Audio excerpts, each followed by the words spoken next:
right. Hey, everyone. Welcome to episode number 23 at the Warehouse Underground podcast series, Real Talk for warehouse, DC, and FC professionals of all levels around the globe. I'm Ben. I'm the host of the show, All Things Safety Today on this show.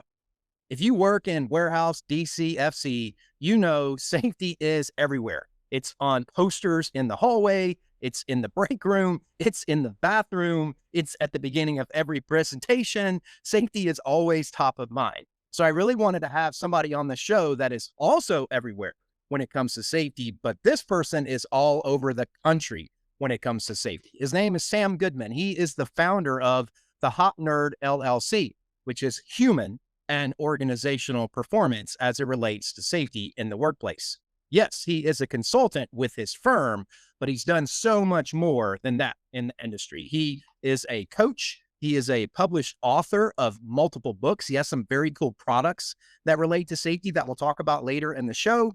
He is a sought after speaker, speaking at events all over the country and the industry and with companies. And he has his own podcast, the HOP Nerd Podcast, Sam Goodman, which is awesome.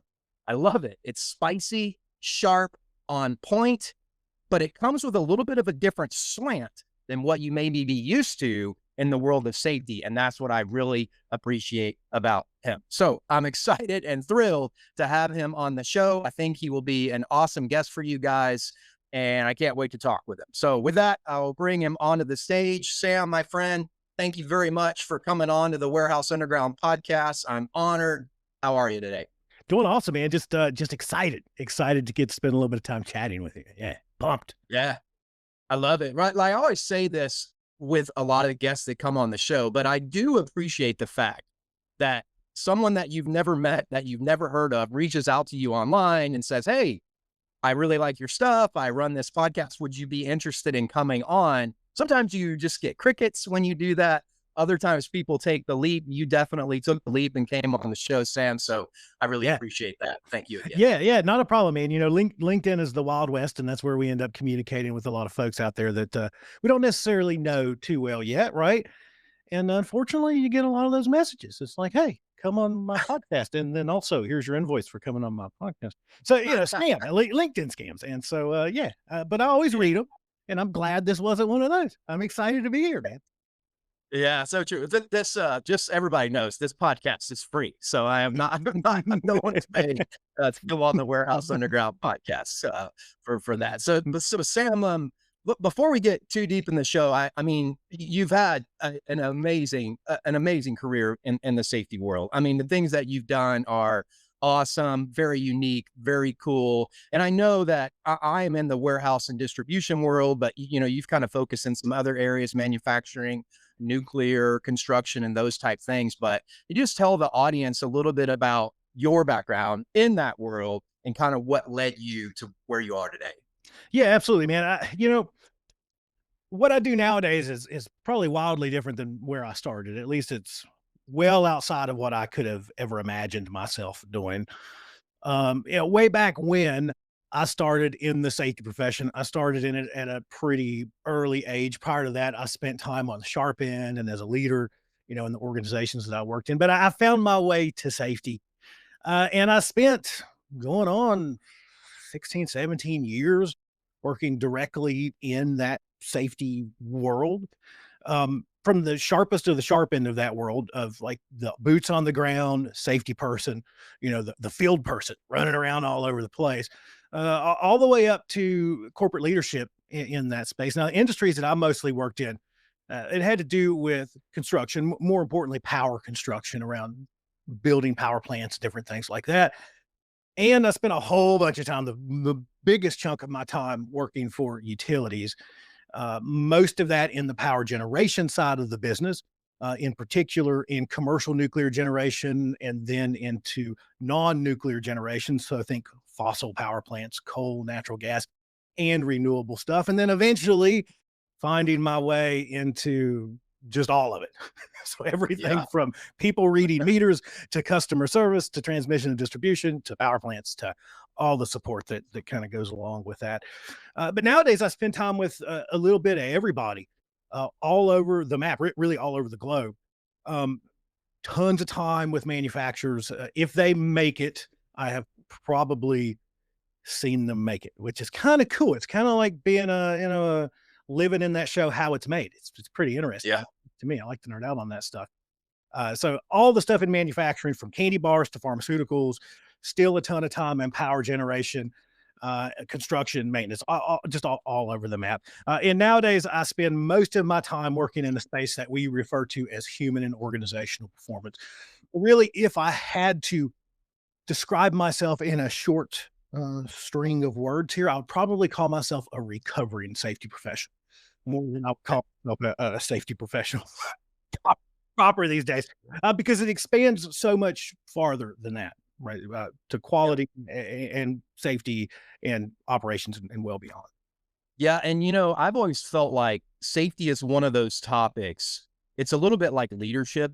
I mean, I've had people on the show before that were from the tech industry, not even in the warehouse industry, but Yeah, they came on the show because we were talking about things that were applicable to all walks and all industries because they dealt a lot with just human nature.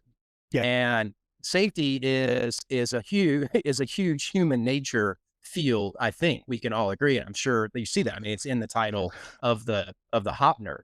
yeah. And so it seems like you are really taking that slant, but in terms of safety, um, you know, because I don't want to say that you're a maverick or that you're a rebel, because I don't really think that's a good word to describe you, but you definitely have a more energetic, a different slant when it comes to things. But what's your overall thoughts on safety, how it's thought of and how it's integrated into the different operational industries out there? Because if you ask different people, you're going to get different opinions on what safety means. Some people say, oh, safety first. Some say, no, it has to be integrated.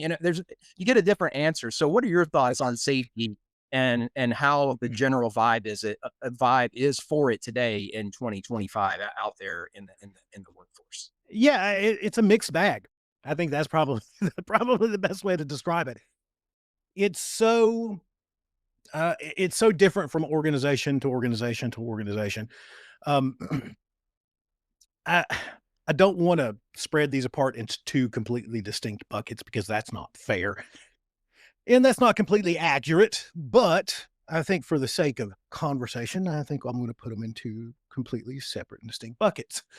We're going to call one of those buckets probably, yeah, that sounds a bit more like traditional old school approaches to safety. And I'm going to call the other bucket more human centered, humanized approaches to safety. And so what I'm seeing is you've got a whole bunch of organizations out there that are still in that straight up old school traditional safety bucket.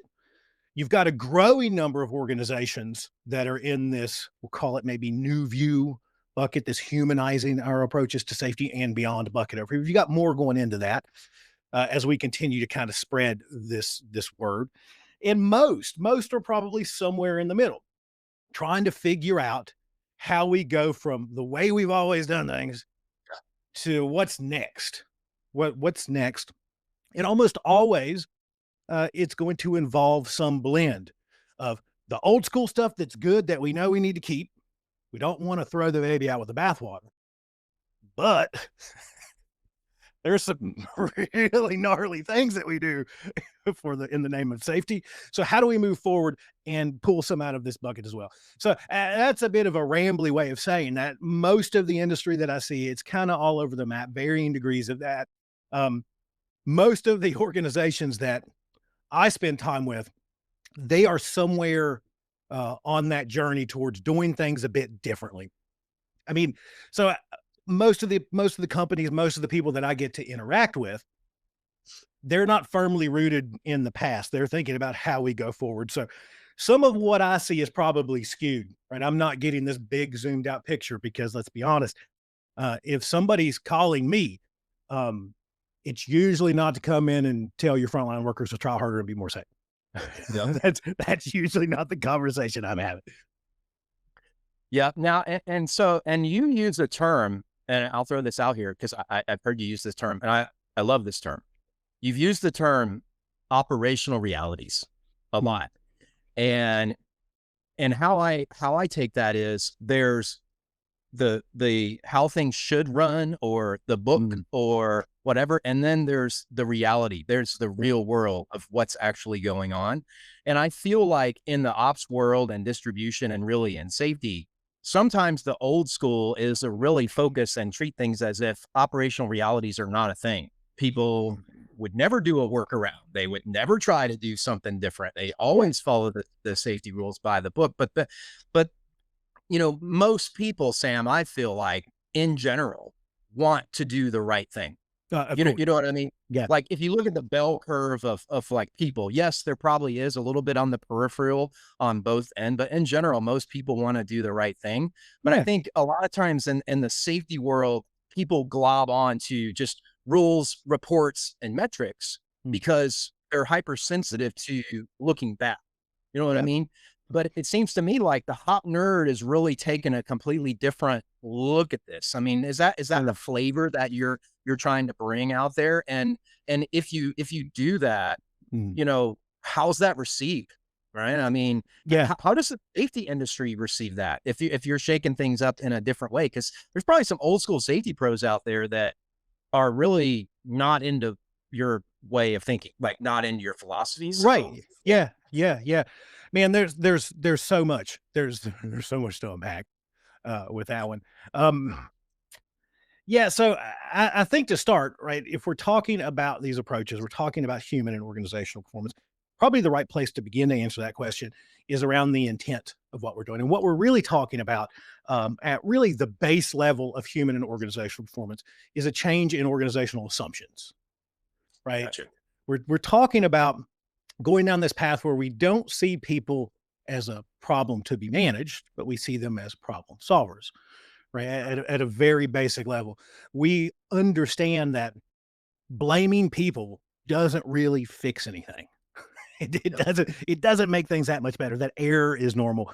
That, to your point, the behaviors that we see within our organizations, those come from somewhere.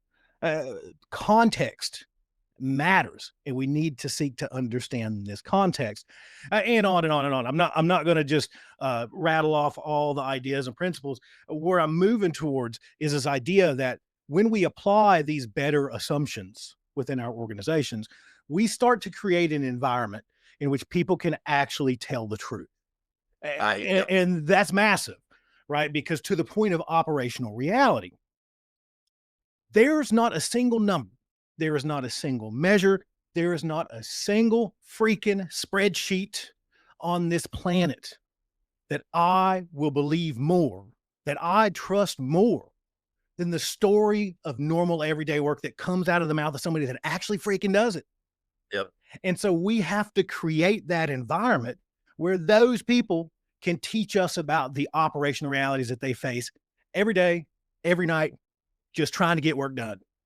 Because I think the point that you made just a second ago is really it. People show up to work to do a good job. And I probably scratch that out and say people show up to work to do a great job. Yeah. And that even on their worst days, our days when we show up and we're like, I don't want to be here. This is stupid. Even on those days, we show up to do maybe the bare minimum, but we definitely don't show up to get hurt No. Yep. or to hurt our buddies or to get fired. I mean, we don't Yep. we don't show up to do that. If you really wanted a really basic definition or description of an organization, any organization, it's mostly good people doing good work, doing it for the right reasons, and trying their best to get it right. And the most interesting part about that is that they mostly get it right and they occasionally get it wrong, which brings us to that idea of workaround, right? In that more traditional bucket that we kind of mentioned, we've believed maybe back then that the way that you create safety is through strict adherence to the rules. And that's maybe sometimes true and a lot of times not, because it's really not strict adherence to the rules. It's people figuring it out in Yep. real time, where I need to follow the rules, where I need to bend the rules, where the rule says to do that, but I'm actually going to do more because I know that that's more dangerous. than what Yep. it actually says in that stupid 4,700 page procedure. They forgot to put this part in there, but I know that it's there. What I'm saying is that we depend on people and their adaptations, the rule bends included, the breaks included, and even something that I would call a well intended violation included. We depend on that stuff, people figuring it out for work to go well overall, safety included, right? Yep. Because they are doing exactly what we just described. They are out there navigating this constantly changing mixture of plans and rules and policies and procedures. And on top of that, you paired me up with Bob on Friday. Bob doesn't even know how to do this. And that contractor, they're a nightmare. And you did what to the schedule? And you did what to the budget? And you canceled the pizza party? What? Yeah. They're working their way through that and mostly creating success. Yeah. So all of this rant is to bring it back to this key idea, though, that we need to understand the story of normal work. If Yep. we want to create meaningful improvements within our organizations, it has to be based on operational reality. The place where operational reality lives is with the people that do the work because they best know how to do the work. If we're not basing it on that, all of our ideas around safety, all of our bright ideas for rules and procedures, they're not based on reality. They're based on operational fantasy. And that's a Yep. really bad place to be. Yeah. And I know you'll see this where you hear, oh, well, our employees are not reporting safety incidents. So how Yeah. could that be? You have a bad safety culture. They're not engaged and whatever. And then you go to those facilities and sure enough, you see like 0 defects is the standard Yeah. on the wall. And Gee, I wonder why. I wonder why. yeah, and every time I see that, I think that's just a fantasy because the truth is that Yeah. the world of operations and people is not 0 defects. It's just not. No, And it's to not. prove Yeah. my point, I will say this to sometimes people. I'll be like, how many years of your life have you been able to spell? 30, 40, in my case, maybe a couple, right? So everybody has learned how to spell 30 times and they've known how to type for probably 25 or 30 years. But the number one keystroke that's used on keyboards today is backspace. Why? Because Yeah. humans make error, even if it's Normal. something that they've done a million times. So to say that, oh, well, the standard is Yeah. 0 is not, you're right. It's just a fantasy. And so then I Yeah. think the employees see that and they go, this is not, this is not a real. We just got to put on a show or we got to play the game or we got to do whatever. And that's a program that comes from the top down. Yeah. They presented it to the CEO or the COO. They loved it. It looked great on a PowerPoint, a presentation. It came down to the hourly employees on the floor and they said, follow this. And they're like, I never had any say in Yeah. making this. This isn't based in anything that we actually do during the day. There's your Yeah. fail, right? Which It's not the which employee's safety fault. person wrote this thing? Yeah. Yeah. Yeah. Yeah. So, but I mean, I think to really make waves with this, Sam, takes a lot of gumption because, Yeah. as you've probably seen, there's a lot of inertia. There's a lot of headwind when you try to make this argument. I mean, and so that's why I respect so much what you're doing out there, what you're really telling the gritty operational truth.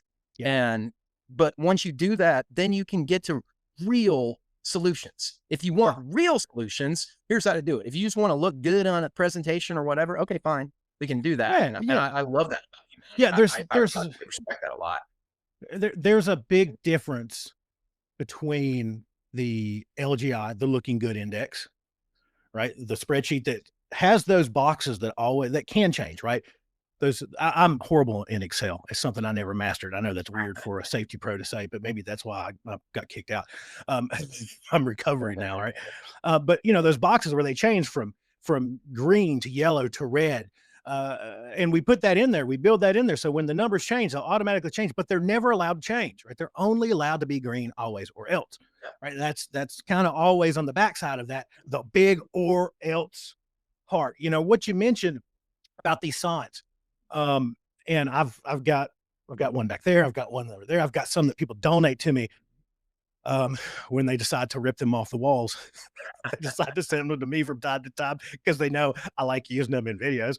But you think about that, the higher that number goes, whether it's that big digital sign that we invested thousands of dollars into that says something like days since our last Yeah. OSHA recordable event. Just a good example. It can be days since last quality issue, quality escape, quality problem, whatever, right? It can, in one organization that I worked in, when I first came to this organization, every department had a sign that said days since last human error event. And that could be basically anything where somebody messed up and they're measuring these. And the thought is, well, the more days that we get, that's better. If we get higher days, that's good. Right. And then we always tie that to some incentivized bonus of some kind. And how far that cascades down through the organization varies by organization. Many of them roll all the way down to the sharpest of the sharp end mechanic out there, right? If that number gets blown, then I'm losing my Christmas bonus. And not only the bonus, it goes beyond that. There's shame that comes along with having to reset that clock.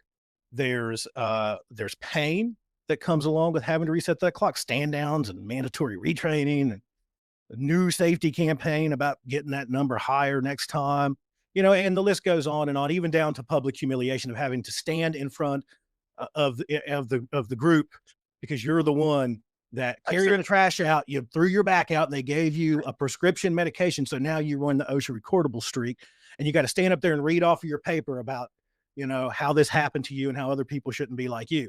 And then we go, gee whiz, I wonder why people aren't reporting stuff. I don't know why people won't tell us the truth. It all has to do with the fact that the higher that number climbs, almost always, the quieter our organizations get because no one wants to be the one. No one wants to break that streak. No one wants to cost everyone else that bonus, and on with all the things that we described. It drives people in my profession. And again, I've not always operated in the world that I operate in. I come from very traditional backgrounds in safety. I have literally won a trophy. I keep threatening. I've said this on a couple different podcasts, and I've got to dig it out. It's somewhere buried up in my attic. But I won a trophy. And the quote on the trophy says, for dramatically lowering incident rates through innovative approaches to case management. And what that means is that because that number was so important to our organization, when something was too big to hide, I'd already made relationships with doctors. I went by the doctor's office every week and took them donuts and T-shirts and hats and said, "Hey, when I come back in here, remember, that's all right." And everything within the confines of the law that I could do to make something not recordable, by God, I can make it not recordable. Yeah. Right? Almost always. So what I'm saying is that, these measures and these numbers and these things, I mean, they drive some really wacky behaviors within our organizations, all up and down the organization. And I guess probably to put a clean sentence on the end of that, um, you mentioned at the beginning of that question, this idea of like, wow, people won't report. So I've got some news for those organizations that are kind of kicking and screaming, going, I don't know why people won't tell us stuff. That's not a them problem. Yep. That's an organization problem. People will tell you, and they will only tell you what you allow them to tell you. If people report stuff, and on the backside of that, they see stand downs and write ups and firings and every little small pleasure that comes along with working there disappearing because, my God, someone got a stitch. People just stop telling you stuff, except for those situations where they're too big to hide. You end up in that world that we commonly refer to across industry as bloody pockets. Right? Yeah. It didn't happen here, boss. Yeah. The pressure, pressure and the weight just goes up and up. It reminds me of, have you ever watched baseball, Sam? You ever see a pitcher who is pitching a perfect game in the fifth inning, the pressure mounts, and then the sixth and the seventh, and then by the end, the pressure's so high, the stakes are so high, everyone's just afraid to even walk. No one stands next to the guy. They get away from in the dugout. They're tense when they're out there in the field. They can't even think. And I feel like it's a little bit like that. That number gets up and up and up, and people are just like, "Oh man, I'm not talking about this. I'm just going to stand here and do nothing all day because we're so close to this." Well, it leads to another part of kind of this grouping of kind of beliefs that we pull together, kind of in this space of humanizing our approaches.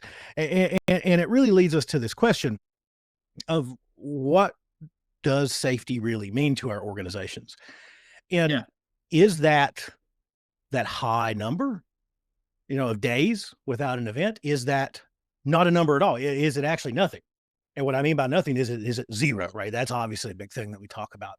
Is it zero? Is it this? Is it that?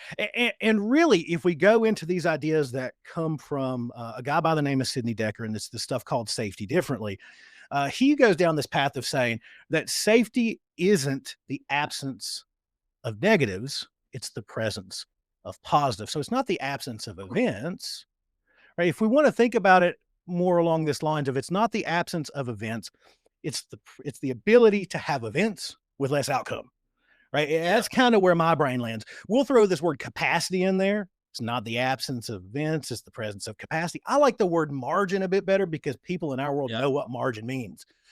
Right? We know margin. When we start talking about budgets and schedules and all the other stuff that goes into planning some of our work, I like to throw that question out to groups a lot. Um, how many of you build budgets? And a lot of hands will raise. Build or manage budgets. When you build your budget for the year, how many of you make your margin plus or minus a zero?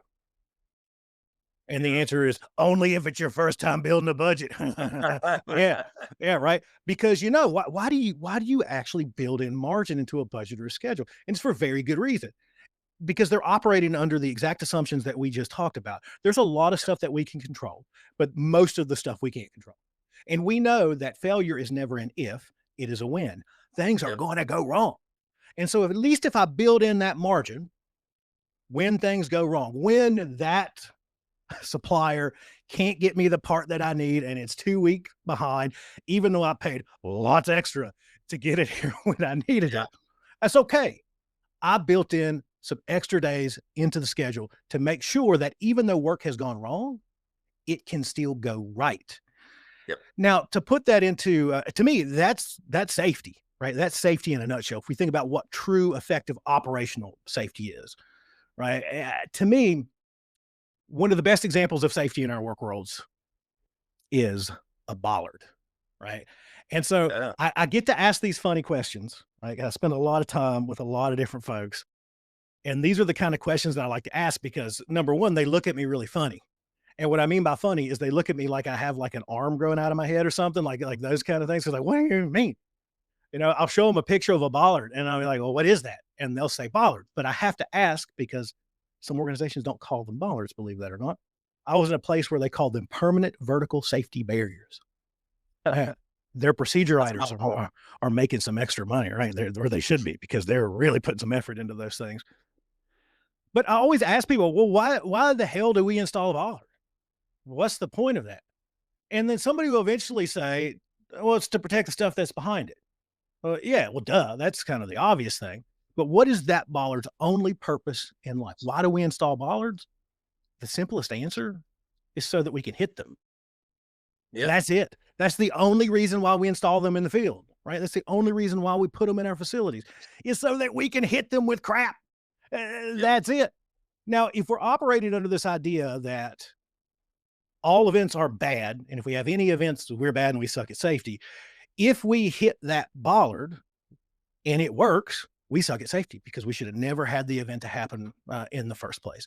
But if we think about it kind of through the lens that we were just chatting about, really and truly, if we hit the bollard, yeah, okay, that's not the best day ever. It's definitely an event. We're probably going to have to change the bumper on the truck, or if we hit it with something bigger, maybe we're going to have to fix the bollard, and that's not super cheap, but we have minimized the outcome. And what I mean by that is the stuff that's behind that bollard, maybe it's not just important, it can be deadly. In some of the facilities that I spent a lot of my career in, there's natural gas piping behind there. There's all kinds of stuff back there that can and will kill you and hurt the entire time that it's killing you kind of stuff. Yeah. And, I don't know, but a dinged up truck bumper seems like a really good trade as compared to 2 or 3 people died, as compared to we just had the worst day ever. Is Yep. hitting the bollard the best day ever? Probably not. Like, it's not fun, but it's way better than the worst day ever. Those days where the sheriff deputies are showing up at your site and they're Yep. followed by white vans. And if you've never had to experience that, I hope to God you never do, because those are bad days. They're the Yep. kind of days where you hear the of the helicopters coming over your site, and where the people from corporate that travel with their own podiums and backdrops show up to tell the world just how wrong things got. Yep. If the equation is more dinged up truck bumpers, less dead people, I'll take that trade off any day of the week. I'm with you. I'll take that trade off any day of the week. So to me, that's kind of where we land, right? When we're thinking about what the numbers tell us, what the metrics tell us, what all that stuff tell us, is all that stuff just bad and thrown in the trash can? Probably not. That's probably not the right answer. But without the story of normal work that we really talked about at the beginning, you have no context to go with those numbers. And if you're just sorting by more events bad, less events good, and you're incentivizing that, you're just going to hear about less events. Yep. So You're gonna get what you incentivize. always. People respond to incentives. Yeah. They always have and they always will. Now, let me ask you this question, kind of a transition here. So Sure. I've always felt like in the ops world, sometimes people will try to sprinkle sugar on top of the cake once it's made to create some type of program that comes from the top down. And I've always said, you can't do that. Nothing's going. You must bake the sugar into the cake before you take it out of the oven with them. So tell me, I mean, that's a kind of a tee up for you. Tell me a little bit about starting points. You've got this product that I find is very cool. I'll go ahead and bring it up on the stage here Yeah.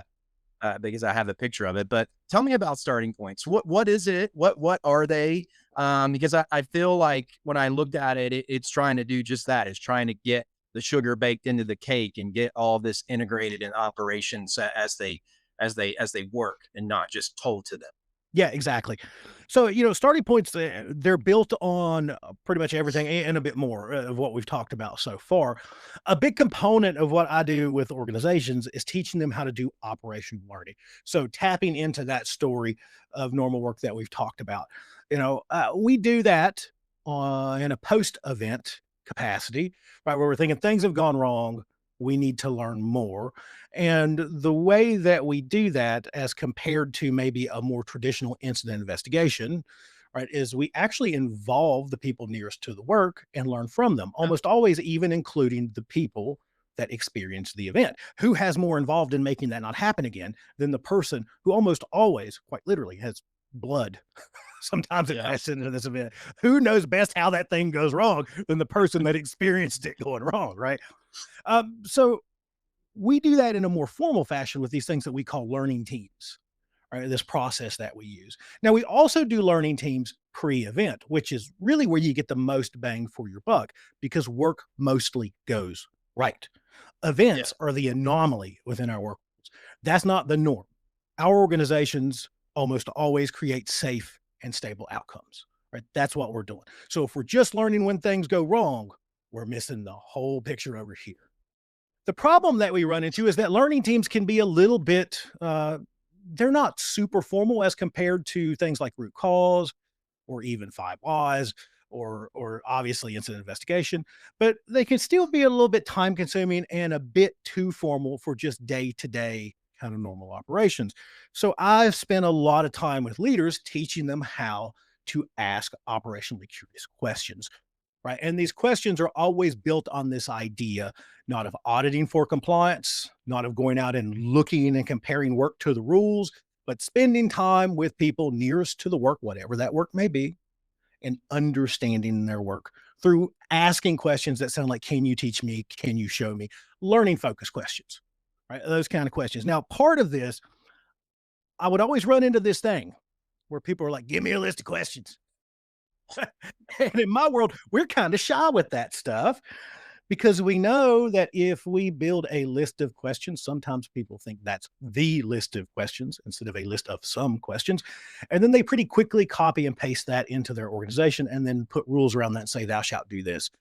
And if you don't do this, you end up in that spreadsheet we were talking about where the box turns red. And then your name's on the naughty list going to your leader and it's bad, right? Those kind of things. But I heard this enough that people of leaders in particular, frontline leaders in particular, asking like, "Give me, like, I get this stuff, but I need something to start with." Like I'm believe it or not, some of our leaders are a little shy. Some of them haven't been leaders for 4,500 years either. They're new to this. And I Yep. get it. They wanted a tool. They want something, not a checklist, not a form, not a list of the questions, just something that will get me started and I can take it from there. And that's where the idea for starting points was born. And starting points, it is a card deck of operationally curious conversation starters. And we have those in varying sizes, all the way from a very small, simple pocket deck that's just average plain card size, all the way up to what we call our SP plus stuff, which is like kind of big, 120 some odd questions that ask that do exactly what we just described. It'll start off with something that sounds like, "Teach me about the dumbest thing that we make you do that we make you do to work here, or if you don't do it, you can't work here anymore." Yeah, it's just something along those lines, right? Or teach me about a place where it's really easy for work to go wrong. Ah, Those kind of things. Where it's really, where's a place in our work where it's really easy to make a mistake? And on and on and on and on and on and on. And so what leaders do with this is they use those to bake these conversations into their day to day leadership stuff. They do it with their teams. They do them in meetings. They do them while they're walking around the field. I hear stories from leaders all the time, stuff that sounds like, "Yeah, I love these things. I use them around our huddle board and we'll stick the card up in the huddle board. And then throughout the day, people think about it and they come in, they scribble stuff under the card. It's really, really cool. And then when we get to the end of our day to do a debrief, we talk about that card. It works really yep. well." Or I just keep them on my desk and I randomly pick one and I go out, I read it, I put it back on the desk and I go ask that question to people. And I'm just super curious. No judgment, just curiosity. Teach me about that. No wrong answer. Right? Yep. And so what they're doing is obviously they're building relationships. That's huge. Obviously, there's no checklist. They're not going out there auditing people. They're not going, "Well, the rule says." They're not having any conversation like that. They're having conversations that sound like, "Okay, yeah, we all know what the rule says, but how does it actually happen? Teach Yep. me how this thing actually works." And then we'll go. And when you teach me that, I'm not going to yell at you. I'm not going to freak out. It just is. It just is what it is. And from there, we can work together to then create some type of improvement strategy if there needs to be one.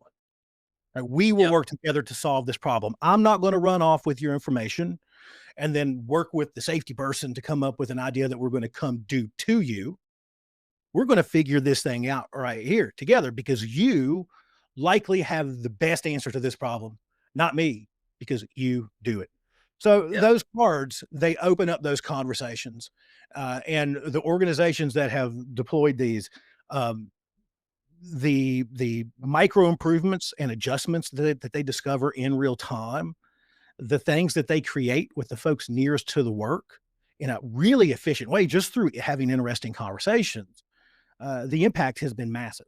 It's been Yeah. absolutely.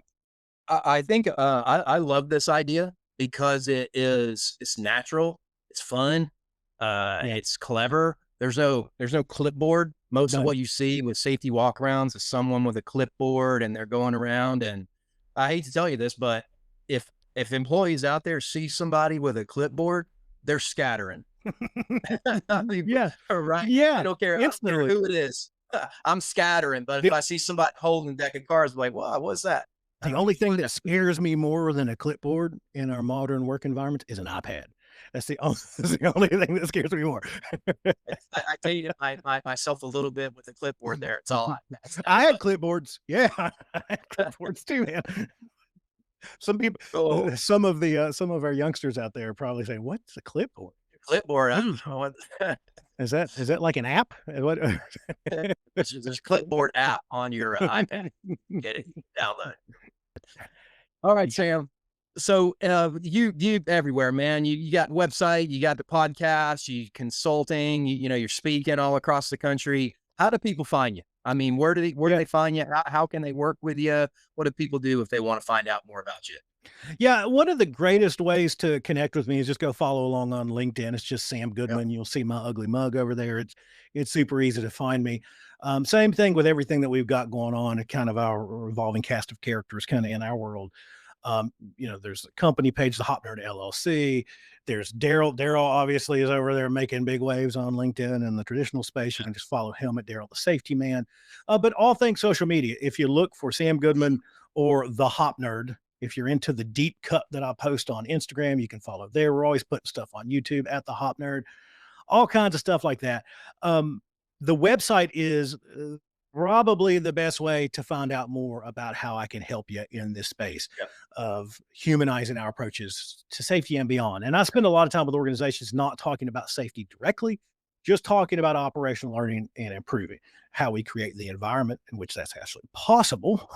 And then some tools and ways that we can approach that, whether it's in more informal ways with stuff like starting points, or it's in other ways. And the starting point cards are a great place to start. If you're going, hey, we want to do something a bit different, this is a great resource to bring into your organization. Start doing that. There are thousands and thousands of these out there in work worlds all around the world, which is really stinking cool because we have them in a few different languages. And a lot of organizations are starting to take these and license these and customize these and adapt them to their organizations, which is super cool. But all of that information is available over at thehopnerd.com. That's the HOP nerd.com. The other thing that I'll tell people, we got a great resource page. And so when you follow along on LinkedIn or you follow along on YouTube or wherever, and you go, man, that video is hilarious, I want to put it in my presentation. They're making me do this stupid stand down, so I'm going to do a Darrell video instead. If you go to the resource page, you can actually download all the videos that we make. And I try to share that as much as we can. And people they always email me like, get down, like they're just there. Now I'm slow at uploading them, but there's a big repository that we're always growing that you can download, you can share it, you can put it in a presentation, you can do whatever you want with it. With the only rule is that use it for good. But you can get a hold of me at the website. You can learn more about the services that I provide. I do a bunch of stuff with keynotes and operational learning and workshops and advising and consulting and all those different things for organizations that are going down this path of doing things a bit differently. And if you want to skip all that and just get a hold of me directly, it's just thehopnerd@gmail.com. There you go. There you go. Awesome. Well, Sam, man, incredible show. I appreciate you really more than you know for coming on to talk about this stuff and really what you're doing out there in the industry. You're sending it, you're real, you're gritty. I respect that. That's how my website is too. That's how I think more people should be that way. I respect that about you. I wish you nothing but the best, my friend. I think the world of you, and thanks very much again for coming on, and I'll see you around next time. Yeah, right back at you, man. Yeah, right back at you. Thanks for having me. It's been an absolute blast. You got it, my friend. Take care, Sam. All right, guys, that concludes today's show. Thanks again for Sam Goodman and Darrell the Safety Guy for coming on the show. Both of them were fantastic. Reach out to them, bring some spice to your organization and some really impactful stuff in a human way, which I really appreciate. As the Warehouse Underground goes, like I always say, please sign up for the website if you have not done that. I think we have 185 members now, approaching 185 members in there in the community. Cool stuff going on, message boards, live events, networking. It's really starting to grow, so I appreciate it. And also, check out Tiger Team episode number 5 with Jordan and I next week. Expect to have an early drop on that next week. There should be some funny laughs out of that I think you guys will appreciate. And as this podcast goes, thank you again for tuning in, and I will see you next week for episode number 24. Thank you, guys. God bless.